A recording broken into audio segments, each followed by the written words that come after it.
കൈലാഷ് എന്റെ ക്യാബിനിലേക്ക് അങ്ങനെ വരാറില്ലല്ലോ. എന്തെങ്കിലും പറയാനുണ്ടെങ്കിൽ കൈലാഷിന്റെ ക്യാബിനിലേക്ക് എന്നെ വിളിപ്പിക്കുകയല്ലേ ചെയ്യാ. ഇന്നെന്ത് പറ്റി? എനിക്ക് നിന്റെ ഒരു ഹെൽപ്പ് വേണം. എന്റെ ക്യാബിനിലേക്ക് വിളിപ്പിച്ച് ഹെൽപ്പ് ചോദിക്കുന്നത് ശരിയല്ലല്ലോ. അതുകൊണ്ടാണ് ഞാൻ ഇവിടേക്ക് വന്നത്. കൈലാഷിന് എന്റെ ഹെൽപ്പോ? ഞാൻ ഏറ്റവും അടുത്ത് ഇടപഴകുന്ന ഒരേ ഒരു പെൺകുട്ടി നീയാ. നീ സാരി ഉടുക്കാറുമില്ല. അതുകൊണ്ട് എനിക്ക് അതിനെ കുറിച്ച് ഒരു ഐഡിയ ഇല്ലാതായി പോയതാ. കൈലാഷ് എന്താ പറഞ്ഞു വരുന്നേ?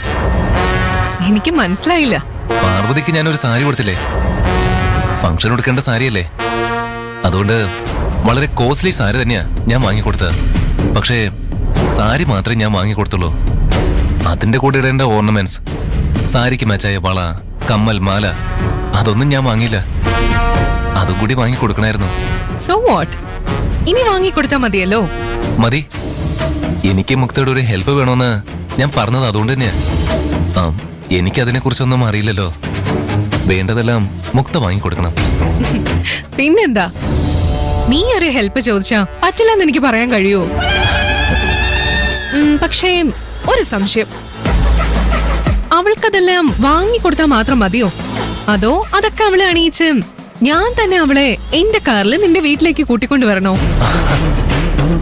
നിനക്കെങ്ങനെയാ എന്റെ മനസ്സിലുള്ളത് അറിയാൻ കഴിയുന്നത്? ഞാനിത് നിന്നോട് പറയാൻ വരുമായിരുന്നു.